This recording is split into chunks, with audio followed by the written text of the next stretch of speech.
Hello, എല്ലാവർക്കും നമസ്കാരം. ഒരു നാളികേര ഉടയിലൂടെ 2024 മാർത്തോമാ സിറിയൻ ചർച്ച് താനയിലെ ഓണം പ്രെപ്പ് വീഡിയോ ഇവിടെ സ്റ്റാർട്ടാവുന്നു. അപ്പോൾ നാളെ പള്ളിയിലെ സർവീസ് കഴിഞ്ഞതിന് ശേഷം ഓണം ആഘോഷിക്കാനാണ് നമ്മളുടെ പരിപാടി. അപ്പോൾ അതുകൊണ്ട് തന്നെ ശനിയാഴ്ച ജോലി കഴിഞ്ഞിട്ടും അതുപോലെ വീട്ടിലെ ജോലിയൊക്കെ ഒതുക്കിയിട്ടാണ് ഇവിടെ എല്ലാവരും കൂടിയിരിക്കുന്നത്. നാളെ ഓണത്തിന് വേണ്ടിയിട്ടുള്ള കാര്യങ്ങളൊക്കെ ചെയ്തു തീർക്കാനായിട്ട്. അപ്പോൾ നമ്മുടെ കേരളത്തിൽ വളരെ മുന്നേ തന്നെ ഈ ഓണാഘോഷ പരിപാടികളെല്ലാം തന്നെ കഴിഞ്ഞിട്ടുണ്ട്.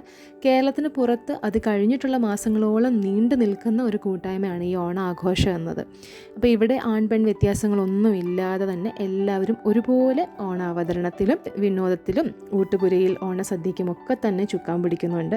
അപ്പം നമുക്ക് തുമ്പപ്പൂ ചോറ് വിളമ്പാനായിട്ട് തൂഷനിലയും അതുപോലെ ആ ഇളം വാഴയിലയിൽ വിളമ്പാനായിട്ട് നമ്മുടെ വെജിറ്റേറിയൻ ഭക്ഷണങ്ങൾക്ക് വേണ്ടിയിട്ടുള്ള കഷ്ണങ്ങളൊക്കെ തന്നെ തയ്യാറാക്കി വെക്കണം. നമ്മുടെ പള്ളിയിലെ മല്ലന്മാർ തേങ്ങയൊക്കെ തിരുകി അതുപോലെ തന്നെ തേങ്ങാപ്പാലൊക്കെ എടുക്കുന്ന ആധുനിക സൗകര്യങ്ങളൊക്കെ വളരെ കൂടുതൽ തന്നെ ഉണ്ടെന്നുണ്ടെങ്കിലും നമ്മളെല്ലാവരും മാൻ പവറിലാണ് ഇവിടെ എല്ലാ ജോലികളും ചെയ്യുന്നത്. അപ്പോൾ കൂട്ടുപുരയുടെ കാര്യങ്ങൾ ഇതാണെന്നുണ്ടെങ്കിൽ ഒരു പ്രസൻറ്റേഷൻ, ഒരു കാര്യത്തിൻ്റെ ഓണം എന്നൊക്കെ പറയുമ്പോൾ അത്തപ്പൂക്കളത്തിന് ഒരു പ്രധാന സ്ഥാനം തന്നെ ഉണ്ടല്ലോ. അപ്പോൾ ഇവിടെയും നമ്മുടെ പള്ളിയിലെ കലാപരമായിട്ട് കഴിവുകളുള്ള സ്ത്രീകളും കുട്ടികളും ഒക്കെ പങ്കെടുത്തിട്ടുണ്ട്.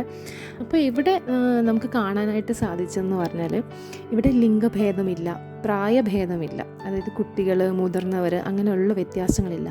ആണെന്ന് പെണ്ണെന്നുള്ള വ്യത്യാസങ്ങളില്ല. ഈ വ്യത്യാസങ്ങളൊന്നും തന്നെ ഇല്ലാതെ ഉള്ള ജോലികൾ, ഉത്തരവാദിത്തങ്ങൾ ഒക്കെ ഇങ്ങനെ പങ്കിടുന്നത് കൂടുതൽ സമതുലിതമായിട്ടുള്ള വീടും സമൂഹവും സൃഷ്ടിക്കാനും അതുപോലെ തന്നെ വളരെ വിലപ്പെട്ട ജീവിത നൈപുണ്യങ്ങൾ നമ്മുടെ കുഞ്ഞുങ്ങൾക്ക് നമുക്ക് പകർന്നു കൊടുക്കാനുമായിട്ട് സാധിക്കുന്നു.